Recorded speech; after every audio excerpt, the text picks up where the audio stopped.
Berarti lu nggak tahu dong. Tahu, Meng. Lah itu lu banteng nggak jadi. Ya kan?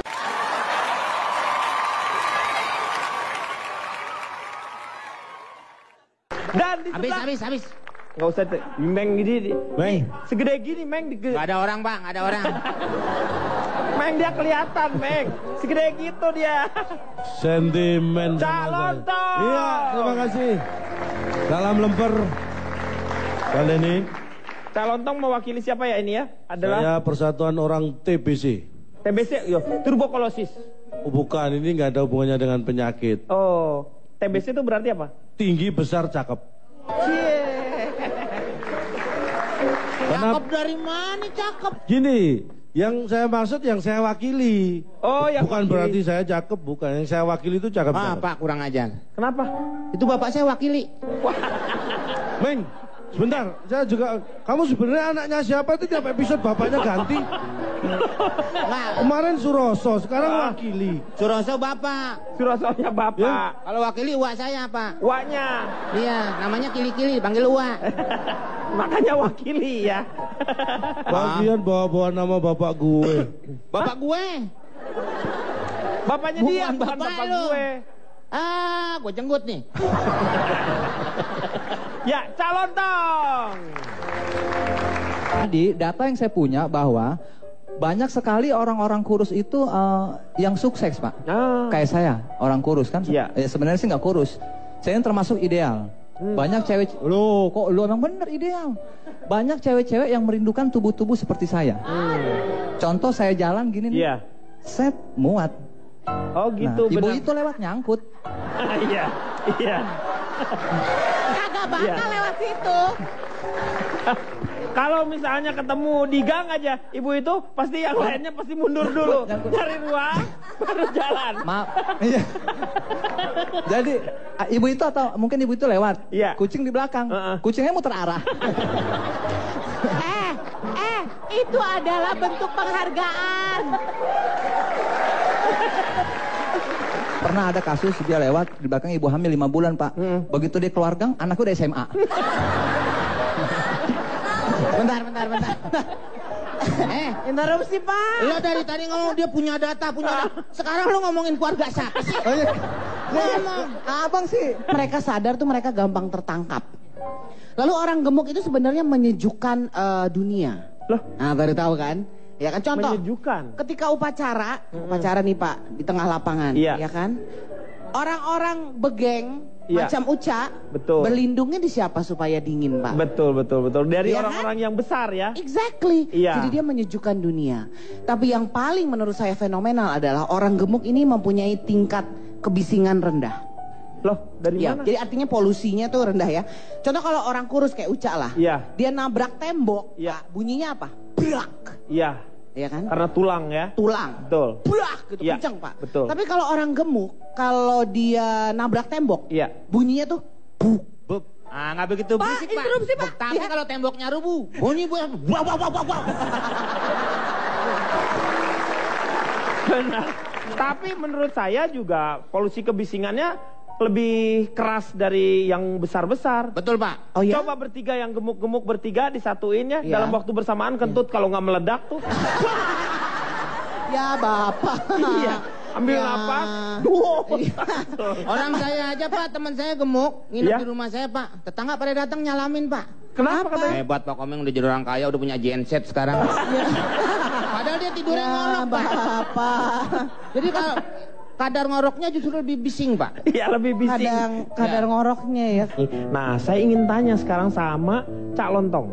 Apakah Anda punya data mengenai tubuh ideal ini? Jelas punya. Anda tahu, kalau mungkin yang belum tahu nih saya kasih tahu. Karena saya juga baru saja tahu. Jadi tahun 1900 sampai 1950 itu bentuk tubuh yang ideal itu seperti Gibson Girl kalau Anda tahu ya. Gibson Girl. Nanti ada Gibson Girl? gambarnya. Oh, ini seperti pinggulnya ini ya? besar. Nah, pinggang kecil, pinggul besar. Jadi kalau kita lihat film-film koboi itu kan Iya. perempuan pakai korset yang sampai kalau pakai harus ditarik. Itu Iya, mengecilkan bagian perut sampai pinggang. Sampai pinggangnya. Tapi pinggulnya lebar. Tahun 1960 sampai 1970 itu tubuhnya ideal jadi berubah trennya. Iya.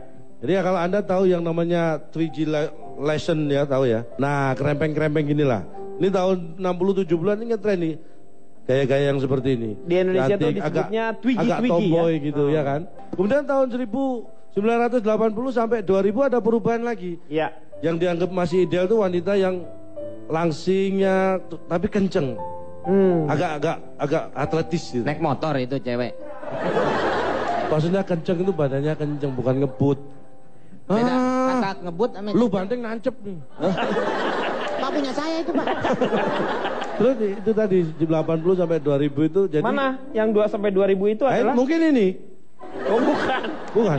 Itu gambar saya. Gambar saya. Gambar saya. Oh itu. Ngomong seenaknya aja Iya. Pak. Bang Ipul. Artinya apa? Jadi tidak ada yang sebagus dan senyaman bertubuh langsing. Tapi saya tidak ingin hal yang diskriminatif. Ini saya ambil contoh nih. Data saya menyatakan bahwa ada orang yang gemuk, yang obesitas, overweight, oversize, tapi dia bisa menjadi sukses. Ada presiden Amerika yang bernama William Howard Taft. Ini beratnya sampai 139 kg. Anda pasti tidak pernah tahu presiden ini kan? Presiden keberapa itu? Nah masalah jangan tanya presiden keberapa, tapi ada.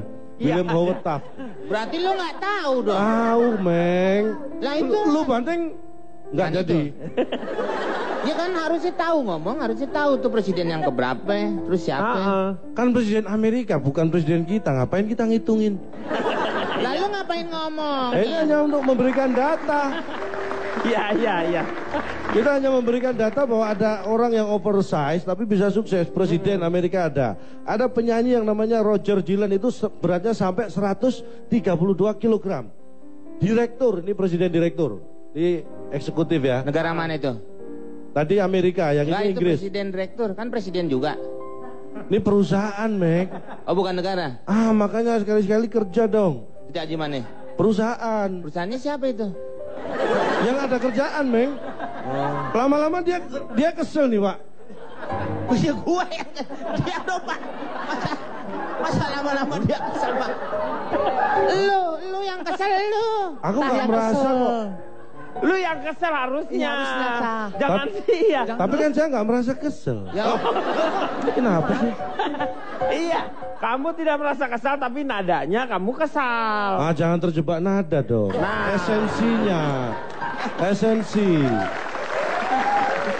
Ada data lagi yang saya lakukan di Amerika. Karena di Indonesia ini memang tidak ada khusus survei yang Menyatakan dilakukan orang untuk gemuk ya, untuk orang-orang masalah gemuk. gemuk, kurus itu belum ada. Di Amerika ada survei. Dari 10 orang gemuk yang disurvei, 8 orang menyatakan ingin menjadi kurus. Dari 10 orang yang gemuk, Iya. itu ketika disurvei, 8 di antara 10 itu menyatakan ingin menjadi kurus. Dan 2, yang duanya pengen apa? lah ini, dan yang 2 ikut ke yang 8 tadi. Bang Komeng kenapa Bang? Meng, lu panas dingin. Lu panas dingin, hah? males dengerin dia Pak. Udah Bapak urus aja. Meng, jangan kamu malas dengerin. Iya. Jangan dikira aku nggak malas ngomong loh. Udah tahu males ngomong, kenapa lu ngomong? Tapi ini data harus diketahui orang. Tapi data itu aneh. Loh, nggak 10 aneh. orang yang Dari gemuk, 10 yang orang yang 8 gemuk. pengen kurus. Nah, yang duanya kemana? Yang duanya ikut ke yang 8. Ya semuanya berarti maksudnya pengen kurus. Anda ini nggak pernah melakukan survei, jadi nggak ngerti bahasa survei.